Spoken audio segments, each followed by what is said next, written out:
Hi, இன்றைக்கி ஒரு மசால் வடை recipe. அதுக்கு ஃபஸ்ட்டு வேர்க்கடலை எடுத்துகிட்டு நல்லா இந்த மாதிரி வறுத்துக்கோங்க. அதுக்கப்புறம் நான் நைட்டே பெரும்பயிறு ஊற வச்சுருக்கேன்.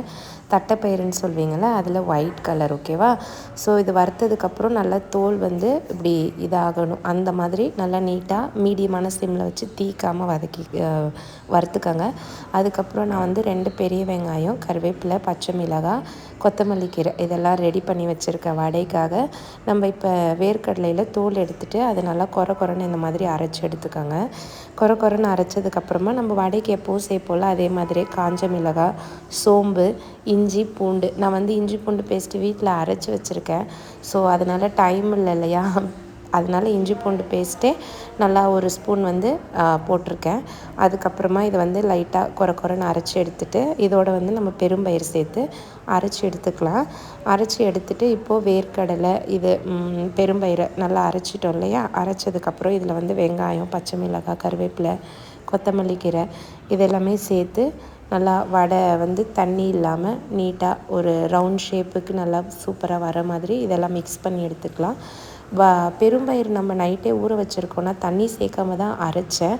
நீங்களும் தண்ணி சேர்க்காதீங்க. தண்ணி சேர்த்தா ஒரு மாதிரி கொதன்னு, இல்லைன்னா எண்ணெயும் ஜாஸ்தி இருக்கும் இல்லையா. இது ஒரு மாதிரி நல்லா கருமுறுக்குன்னு சூப்பராகவே இருக்கும். டேஸ்ட்டு ட்ரை பண்ணுங்கள். ஹெல்த்தியான வடை ரெசிபி இது.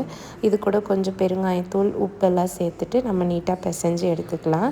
பிசைஞ்சு எடுத்துகிட்டு ரவுண்டு உங்களுக்கு எப்படி பெருசாக வேணுமோ சின்னதாக வேணுமோ நீங்கள் எப்படி வேணாலும் தட்டி போட்டுக்கலாம்.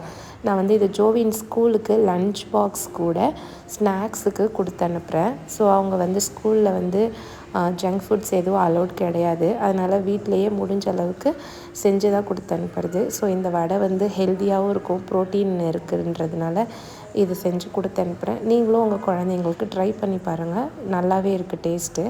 ஸோ தட்டி போட்டுட்டு நம்ம வடை ரெடி பண்ணி எடுத்துக்கலாம்.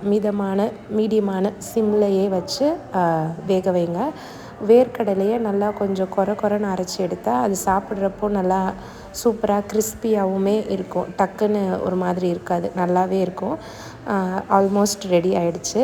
இங்கே பாருங்கள், இப்படி போட்டால் நல்லா இப்படி நீட்டாக வரணும். கண்டிப்பாக ட்ரை பண்ணுங்கள், கமெண்ட் பண்ணுங்கள், மறக்காமல் சப்ஸ்கிரைப் பண்ணுங்கள். நெக்ஸ்ட் ஒரு வீடியோவில் பார்க்கலாம்.